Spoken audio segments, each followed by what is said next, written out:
My name is Sarah Grace Chenier, and this is my very first vlog. This is about my eating disorder that I am fully recovered from. If you're not fully recovered, please keep scrolling. Otherwise, welcome to my first vlog. So, there's a few things I kind of really want to cover. More so how mine started, over exercising and under eating over the years, because even though that's not considered a quote unquote eating disorder, it's still some kind of disorderly eating that obviously, if you're not eating enough and exercising, it's going to hurt your body. And just kind of talk about my final turning point, the past few months, and why I got into weight training and how it's really helped me see what full health actually is. But I mean, my story probably goes back to when I was 21. I was extremely active, but I didn't really have any issues with eating then. I mean, you're a lot younger, you have a fast metabolism, so I was working out a lot, yes, but was I eating? Yes. I think for me more so, this sounds really kind of cliche, but post college, I was working retail. I didn't have, any idea of what I wanted to do with my life. So I kind of was just like, well, let me just do like a modeling edition, like see what they say. And everyone was like, oh, you're so tall, you'd be great at that. And I guess I didn't really think of how small you have to be a model. I guess most girls are like my height, but they're a lot smaller. And even at like my smallest in college, I'm like a good 140, 145, which is definitely not fat, but it's not model skinny.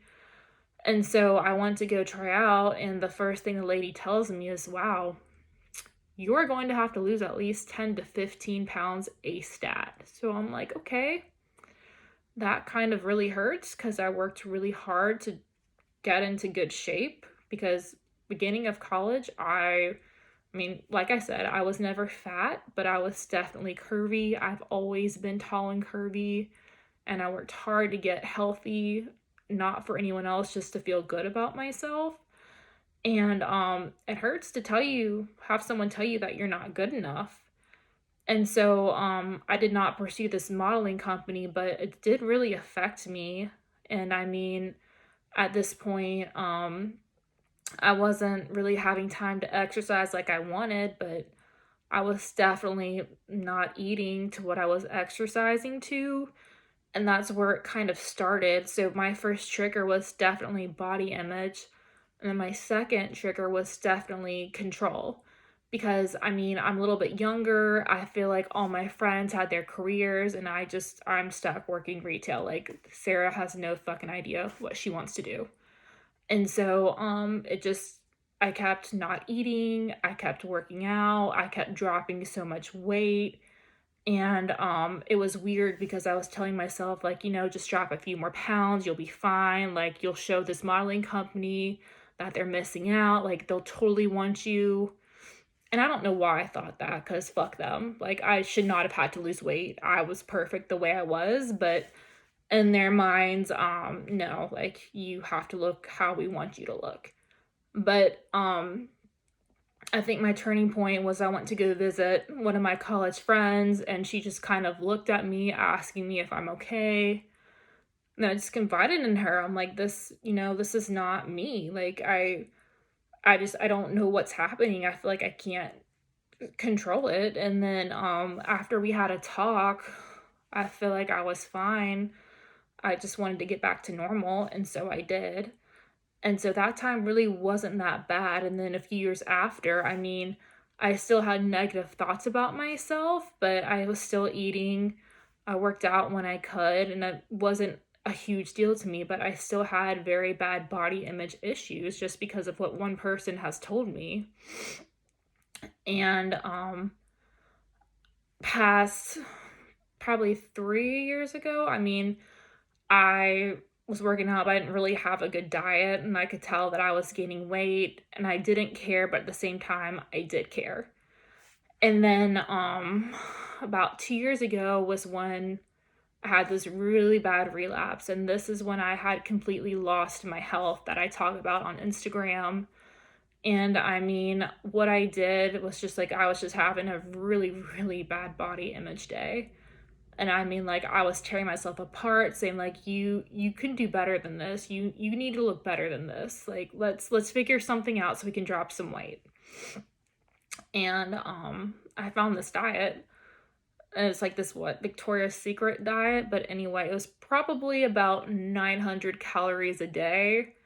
And I was stupid. I was like, well, I'll just do it for a little bit and I'll drop some weight and I'll just go back to normal and I'll be fine. But I wasn't. I mean, I was obsessed with staying on this diet. And it was crazy because I was dropping weight and I thought I was like, I was feeling great about myself. And I didn't realize like all these health problems I was about to have. I mean, I was about to move cities. I was about to move from Charlotte to Raleigh. I was in a relationship and it really affected me. I wasn't really eating at all to at a point because that's how obsessed I was. And it was an obsession with body image. At that point, it was an obsession with control because I had like a new job coming and like I didn't know who I was. So all I could like hold on to was my eating disorder, over exercising and not eating because I'm trying to like minimize my issues by doing that. And by minimizing myself as a person, I minimize everything else around me so I don't have to think about it. And while I was doing this, I mean, I didn't realize how fucked up in the head I was, but like I missed out on so many events. I remember I hung out with my friends a few times before I even moved to the Raleigh area. And I don't I don't remember some hangouts that I had with them because all I could think about was how hungry I was. And I missed out on so many events the past year or two just because I didn't have energy to do anything. I was in a relationship, but like I don't feel like I was very present in that relationship. And it's just crazy to me because then I had all these other health issues going on. I lost my period for a little bit. My digestive system was completely messed up. And while my body was trying to get healthy, I was on weight loss steroids. And I didn't even care. My body was completely shutting down on me. I mean, I was 5'11", and at one point I weighed probably a good like 128 pounds. And I'm just like withering away because I was in a job that I hated. I was in a relationship, and even though we care so deeply about each other, it just wasn't right. So I didn't want to deal with that. And I felt like I had no one to talk to about it. And I didn't know how to get healthy or like my next steps. And it's really weird because I never went to therapy. I never got any like professional help. I just had to figure stuff out by myself, which in a way I'm glad I did because I'm a stronger person because of it. But after, me and this person, even though we care about each other a lot, like it wasn't right because I needed to focus on myself. He needed to focus on him. So I moved back home. And even though I was somewhat more healthy in the head, I'm still not mentally healthy. And so, I mean, I went on like everyone who has me on social media knows probably I went on this crazy running rampage this past summer. And I posted about it on social media a bunch because I was just like, I'm getting back into running. I'm getting myself back again. I'm getting healthy again. But I pretty much went into the same pattern. I was eating, but I'm doing disorderly eating still to control the issues. My issue being I'm back in a city, back in Clayton, the city I grew up in. I'm still trying to figure out who I am. I'm running a whole bunch and I'm telling myself, oh, like, this is helping me with my issues, but it's making them worse because all I'm doing is literally running away from my problems. That's it. Like, I don't know how else to explain it besides the fact that I attribute running with weight loss. I attribute it with control. I don't really have a good relationship with running because this past summer, I remember there was a month where I never even took a rest day. I ran probably about 70 to 80 miles a week, and I was probably eating a good 8 to 900 calories for how active I was just so I could slim back down. And I in the midst of this, I was still hanging out with my friends. I was going to visit them, but like I was not in the moment. I can't remember some of the conversations we had. I remember being so exhausted, like I had been running myself to the ground and I had the same health issues come back up. And so like I'm pretty much destroying my body again. And my body has gone through so much through the past 2 years from just my stress, anxiety, not dealing with my problems the right way, and my body image issues. And so this is my turning point. It's just wanting to be a normal person, wanting to deal with my issues in a healthy way, to accept and love myself the way I am. And it's hard because I compare myself a lot, like what I should look like because I'm a very active female. Like, oh, like why don't I look like so and so off of Instagram? Like I do the same workout she does, but I still don't look as ripped as she does. I don't look as skinny as she does. And so that's kind of my turning point. Like, why should I have to look like you or someone else? Why do I keep having these thoughts of the same 21-year-old Sarah that I'm not good enough because I don't look a certain way or because I'm not a certain way? And it's just taken me years, I guess, to get to a place where I'm comfortable enough to just say, fuck it. Like, I need to be healthy so I can do certain things for the rest of my life. Like, I want to be in a healthy relationship. I want to be able to go out with my friends and not be extremely run down and not have to think about food because I didn't eat all day. I want to get a great career and I'm not there yet. I'm still doing school, but I'm doing a lot better than I was taking shitty jobs for the past few years.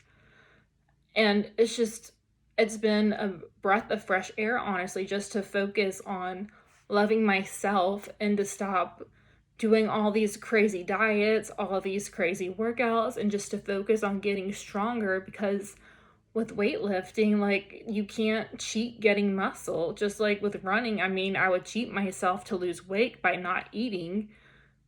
And it's been a complete 180 of a mindset for me. Like, this is the most I've been eating in years. This is the heaviest I've been lifting in years. Even in college, I'm stronger than I was then, and I was extremely into half marathons and everything. And this is the most I've been taking time, especially in quarantine, to really figure myself out and what I want out of life. And I just want to be happy and healthy, and I don't want to have to worry about being good enough for someone because I'm good enough for myself right now, and I feel like that should be more than enough. And that's why for anyone who's following me that has gone through what I've gone through, you are good enough. And you don't need to compare yourself on social media, and you don't need to worry about why you don't look like someone else. It's just such a good feeling just to focus on you and to be genuinely yourself, because I feel like for years I would tear myself apart for not being perfect, for not being someone else, but I'm Sarah Chenier, and that's enough for me. So it should be eventually good enough for someone else, and if it's not, then fuck them. I didn't expect to get this emotional, but this is my first vlog, like I've said, and I hope that this helped one person. Thank you all for watching. Peace and blessings.